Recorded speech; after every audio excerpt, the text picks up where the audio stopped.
প্রিয় ছাত্রছাত্রী, আজকে দশম শ্রেণীর অনুপাত ও সমানুপাত পঞ্চম অধ্যায় রেশিও অ্যান্ড প্রপোর্শন এইটা নিয়ে আলোচনা করব। আজকে কোষে দেখি 5 একই, কিন্তু তার আগে আমাদের কতগুলো জিনিস একটু জেনে নিই। যেমন 5 টাকা আর 2 টাকা, বা 10 টাকা আর 25 টাকা। রামের কাছে 10 টাকা আর শ্যামের কাছে 25 টাকা আছে, তাহলে দুজনের টাকার অনুপাত কত? না, রামের হবে 10, আর এই অনুপাতের চিহ্নটা হচ্ছে, এটাকে ইজটু বলা হয়, দুটি ডট চিহ্ন দেয়া হয়, এর থেকে বিষগ্ধ মতো দেয়া হয়, এটাকে ইজটু বলা হয় অঙ্কের ভাষায়। আর তাহলে 10:25, আমরা যদি 5 দিয়ে কাটি, 5 2 10, 5 5 25, তাহলে 2:5। রাম এবং শ্যামের টাকার অনুপাত 2:5। এর মধ্যে এই অনুপাতটির মধ্যে যেটি প্রথম থাকে, বাঁ দিকে থাকে, সেটাকে বলা হয় পূর্ব পদ, আর যেটা ডান দিকে থাকে তাকে বলা হয় উত্তর পদ। তাহলে অনুপাতের দুটি অংশ থাকে সাধারণত, একাধিক তিনটেও থাকতে পারে, তবে যদি দুটো থাকে তার বাঁ দিকেরটাকে বলা হয় পূর্ব পদ এবং ডান দিকেরটাকে বলা হয় উত্তর পদ। যে অনুপাতের বাঁ দিকটা ছোট এবং ডান দিকটা বড় তাকে বলে লঘু অনুপাত। যদি উল্টো হয়, অর্থাৎ 5:2 হয়, তাহলে পূর্ব পদ বেশি হয়ে গেল, উত্তর পদ ছোট হয়ে গেল, তাহলে একে বলা হবে গুরু অনুপাত। আর যদি দুটোই সমান হয়ে যায়, অর্থাৎ 1:1 বা 2:2, এটাকে বলা হবে সাম্যানুপাত। আমরা এই 4টি অঙ্কের ক্ষেত্রে একটু দেখে নেব কে কোন অনুপাতের মধ্যে আছে। তাহলে দেখো, আমরা সবসময় খেয়াল রাখবো এটা 4 মাস এবং 1 বছর। আগে অঙ্কটা পড়ে নিই। নিচের রাশিগুলির অনুপাতে প্রকাশ করি, এবং অনুপাতগুলি সাম্যানুপাত না লঘু অনুপাত না গুরু অনুপাত সেটা বুঝে লিখি। তাহলে দেখো, এই ক্ষেত্রে আমরা কি করব, 4 মাস আছে আর 1 বছর 6 মাস আছে। তাহলে দুটো কি মাসে অথবা দুটো কি বছরে প্রকাশ না করলে আমরা অনুপাত করতে পারবো না। তাহলে 1 বছর 6 মাস মানে কত? 1 বছর 6 মাস মানে হচ্ছে 12 মাস আর 6 18 মাস। তাহলে অনুপাত কত হবে? 4:18। 2 2 4, 9 2 18, তাহলে 2:9। এটা কোন অনুপাত হলো? আমরা বলেছিলাম যে অনুপাতের পূর্ব পদটা ছোট, উত্তর পদটা বড়, তাহলে তাকে বলা হবে লঘু অনুপাত। অতএব অনুপাতটি লঘু অনুপাত। পরেরটাতে আসি, দেখো 75 পয়সা আর 1 টাকা 25 পয়সা। 1 টাকা 25 পয়সা মানে 125 পয়সা। তাহলে 75:125, 5 দিয়ে কাটো, 5 15 75, 5 25 125, এখনো 5 দিয়ে কাটা যাবে, 5 3 15, 5 5 25, তাহলে 3:5। তাহলে এই অনুপাতটিও হলো অনুপাতটি লঘু অনুপাত, এটা গুরু অনুপাত হলো না। এবার আমরা এটাতে চলে আসি 60 সেন্টিমিটার আর 0.6 মিটার। মিটার থেকে সেন্টিমিটারে যেতে গেলে 100 দিয়ে গুণ করতে হয়। তাহলে এটা কত হলো? 600, ক ঘর পর দশমিক, 1 ঘর পর দশমিক, এটা তাহলে মিটার হয়ে গেল, এই সরি সেন্টিমিটার হয়ে গেল বা সেমি হয়ে গেল।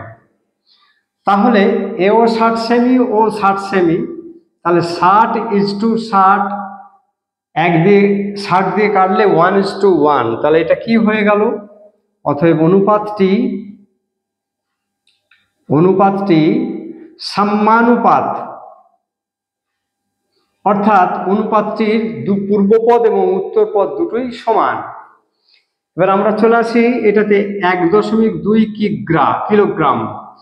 আর 60 গ্রাম, এটাকে দুটোকেই কিগ্রা করতে পারি অথবা দুটোকেই গ্রাম করতে পারি। সাধারণত আমরা বড় থেকে ছোট করব।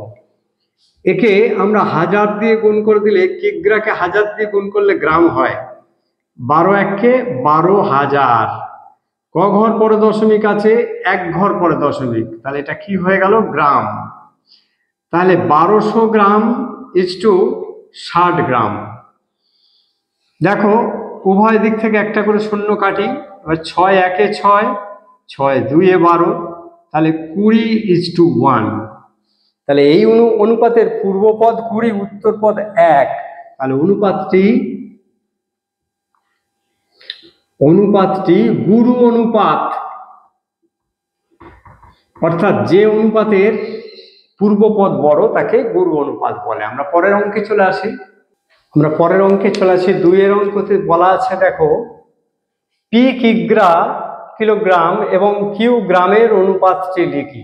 তাহলে এটা কেজি আছে, তাহলে একে গ্রাম করতে গেলে 1000 দিয়ে গুণ করতে হবে। তাহলে 1000 পি, এটা হলো গ্রাম, আর কিউ আছে, তাহলে 1000 পি ইজ টু কিউ। ব্যাস, অনুপাতটা লেখা হয়ে গেল। এবারে বলেছে এক্স দিন, 2 নম্বর অঙ্কে, এক্স দিন ও জেড মাসের মধ্যে অনুপাত নির্ণয় কখন সম্ভব হবে? যখন দুটি রাশি একই এককে থাকবে, তখন তাকে করা যাবে। যেমন ধরো এটা ছিল কিগ্রা, আমরা কি করে নিলাম? গ্রাম। এটা গ্রাম আছে, তাহলে দুটোকেই গ্রাম করলে তবে অনুপাত করা যাবে। তাহলে এখানে কি করলাম আমরা? এক্স দিন আর জেড মাস, তাহলে জেড মাসটাকে আমরা দিন করে নেব, তাহলে আমরা এটা করতে পারবো। তাহলে X is to Z into কত দিনে মাস? 30 দিনে মাস। তাহলে ব্যাস, তাহলে X is to 30 Z, X দিন আর জেড মাস, মানে জেড ইন্টু 30। সাধারণত 30 দিনে আমরা মাস ধরি অঙ্ক করার সময়, যদি কোনো স্পেসিফিক মাসের কথা উল্লেখ না থাকে।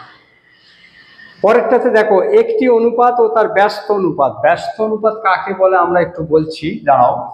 একটি অনুপাত, যে কোনো একটা অনুপাত বলো, এ ইজ টু বি একটা অনুপাত, এটার পূর্বপদ এ এবং উত্তরপদ বি। যদি এইটাকে উল্টে দেয়া হয়, বি ইজ টু এ করে দেয়া হয়, তাহলে যে অনুপাতটা পাবো সেটা এই অনুপাতেরই ব্যস্ত অনুপাত। অর্থাৎ পূর্বপদটাকে উত্তরপদে আর উত্তরপদটাকে পূর্বপদে যদি বসিয়ে দিই কোনো অনুপাতের, তাহলে সেই অনুপাতের ওই অনুপাতটা হবে ব্যস্ত অনুপাত। তাহলে মনে করি একটি অনুপাত এ ইজ টু বি, মনে করি এ ইজ টু বি একটি অনুপাত, তাহলে অতএব তার ব্যস্ত অনুপাত, অতএব তার ব্যস্ত অনুপাত বি ইজ টু এ। এবারে মিশ্র অনুপাত বা যৌগিক অনুপাত কাকে বলে? অতএব এদের মানে দুটি অনুপাতের মিশ্র অনুপাত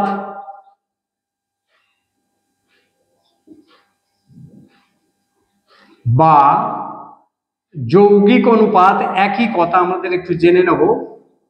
যৌগিক অনুপাত দুটোরই পূর্বপদের গুণফল, এর পূর্বপদ কত এ, এর পূর্বপদ কত বি, ইজ টু এর উত্তরপদ কত বি আর এর উত্তরপদ হচ্ছে এ। তাহলে কি হলো? A B is to A B.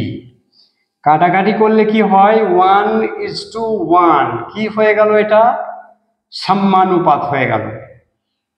সাম্যানুপাত হয়ে গেল, অর্থাৎ একটি অনুপাত ও তার ব্যস্ত অনুপাতের মিশ্র অনুপাত হলো কি ধরনের অনুপাত হবে? না সাম্যানুপাত হবে।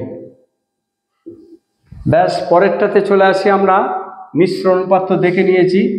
যদি প্রত্যেকটার পূর্ব পদের গুণ করি ইজ টু প্রত্যেকটা উত্তর পদের গুণ করি, অর্থাৎ ডান দিকেরটা গুণ করি, তাহলে তাদের বলা হবে যৌগিক অনুপাত।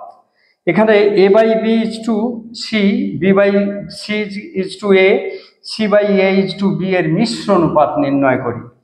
তাহলে আমরা লিখে দিই মিশ্র অনুপাতটি হলো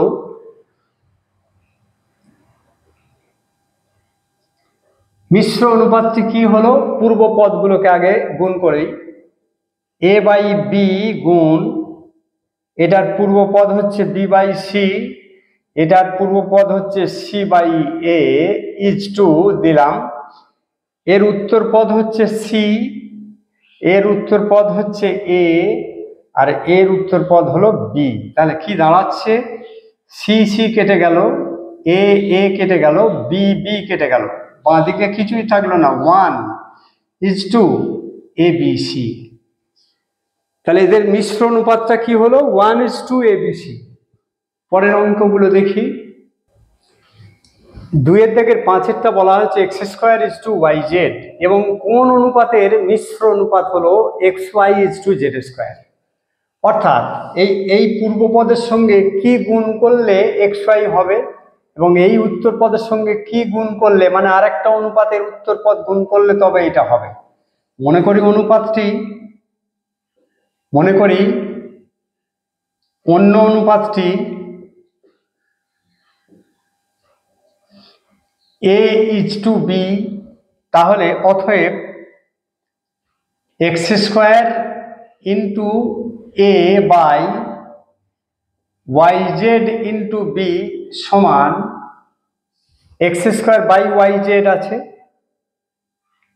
সমান X Y by Z square. খুব সহজ ব্যাপার, আমরা এ বাই বি বের করব। তাহলে x square by Y Z আছে, এটাকে যদি ওই দিকে নিয়ে যাই কি হবে, তাহলে A by B is equal to X Y by Z square, এটা আছে। আর এইটাকে যদি আমরা ওই দিকে নিয়ে চলে যাই তাহলে y Z by x square হয়ে যাবে, এটা ভাগ হয়ে যাবে ওখানে, এখানে আছে গুণ। এক্স স্কোয়ার বাই ওয়াই জেডটা ডান দিকে নিয়ে যাব, তাহলে y Z by x square হয়ে যাবে ওখানে। এটা কি হয়েছে আমরা একটু দেখে নিই। X y square z, x একটা আছে, ওয়াই দুটো আছে, জেড একটা আছে, আর এখানে কি আছে, এক্স দুটো জেড দুটো। আমরা দেখে নেব এক্স ওপরে একটা নিচে দুটো, তাহলে নিচে একটা থাকবে, আর ওয়াই স্কোয়ার ওপরেই আছে নিচে নেই, তাহলে যা আছে তাই থাকবে। জেড দেখো, জেড উপরে একটা নিচে দুটো, তাহলে জেড নিচে থাকবে। তাহলে A by B is equal to Y square by X Z, অতএব এ ইজ টু বি সমান Y square is to X Z. অতএব অন্য অনুপাতটি হলো Y square is to X Z. ব্যাস হয়ে গেল। আমরা পরের অঙ্কে চলে আসি। 3টি অনুপাত বলা আছে, এই অনুপাতগুলির ব্যস্ত অনুপাত। প্রথমে দেখো x square is to y Z by x, এর ব্যস্ত অনুপাত কত? ব্যস্ত অনুপাত করতে গেলে কি হয় না, এই উত্তর পদটাকে পূর্ব পদে আনতে হয়। তার মানে Y Z by X is to, আর পূর্ব পদটাকে ডান দিকে করে দিতে হয়। পরেরটা দেখো Y square is to Z X by Y, এর ব্যস্ত অনুপাত কি হবে? Z X by Y is to Y square. পরেরটা কি, Z square is to Y X by Z, এর ব্যস্ত অনুপাত Y X by Z is to Z square. এবারে এদের মিশ্র অনুপাত বের করা হবে। তাহলে এদের মিশ্র অনুপাতটা আমরা বের করে নিই। এবারে এদের মিশ্র অনুপাতটি হলো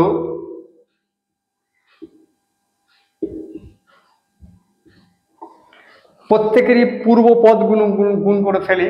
ওয়াই জেড বাই এক্স গুণ zx বাই y গুণ yx by z is to x square into y square into z square. এবার দেখে নিই এখানে কতটা কাটাকাটি করা যায়। এখানে x x, y y, z z, তাহলে কি পড়ে থাকে এখানে একটা এক্স একটা ওয়াই একটা জেড, তাহলে X Y Z is to X square Y square Z square. তিনটেকেই যদি আমরা এই উভয় দিকে এক্স ওয়াই জেড দিয়ে ভাগ করে দিই, তাহলে এখানে এক্স ওয়াই জেড দিয়ে ভাগ করলে 1 হয়, আর এখানে একটা করে এক্স ওয়াই জেড পড়ে থাকে। তাহলে অনুপাতটি হলো, মিশ্র অনুপাতটি হলো এটা, এটাই আমাদের উত্তর। আমরা পরের অঙ্কে চলে আসি। পরের অঙ্কটা দেখো, 3-এর নিম্নলিখিতগুলির মিশ্র অনুপাত বা যৌগিক অনুপাত নির্ণয় করি। তাহলে একেরটা 4:5, 5:7 এবং 9:11। অতএব মিশ্র অনুপাতটি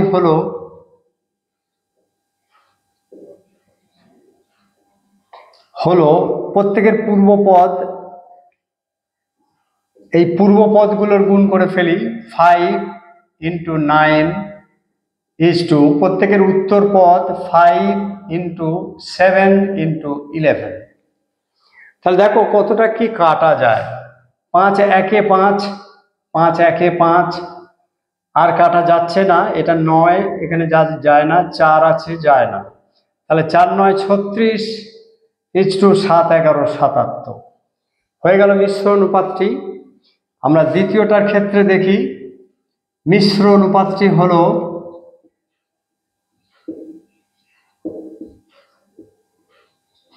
দেখো পূর্বপদ x + y, এটার আছে x² + y², আর এইটার আছে x² - y² এর হোল স্কয়ার। এইবারে ইজ টু দেবো আমরা। এবারে উত্তর পদগুলো লিখে ফেলি। x - y, এটা আছে x² - y², আর এটা আছে x4 - y4। আমরা একটুখানি ভেঙে ফেলি, তাহলে অঙ্ক করতে সুবিধা হয়ে যাবে। বা x + y যা আছে তাই লিখলাম, x² + y² যা আছে তাই লিখলাম, আর এটাকে হোল স্কয়ার আছে x² - y², x² - y², অর্থাৎ দুটো হোল স্কয়ার আছে, তাই দুটো লিখলাম। এটার ক্ষেত্রে একটু দেখে নিই। x - y যা আছে তাই লিখলাম, x² - y² আছে, এটাই লিখলাম। এইটাকে আমরা কি করে নেব, x² এর হোল স্কয়ার মাইনাস y² এর হোল স্কয়ার।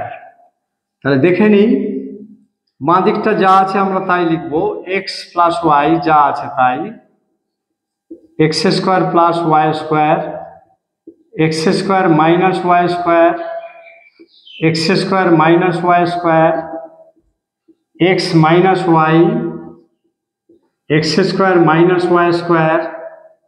এবারে a² - b² সূত্র হচ্ছে a + b × a - b। এবারে উভয় দিক থেকে কি কি কাটা যায় আমরা একটু দেখে নিই। x² - y², x² - y², x² - y², x² - y²,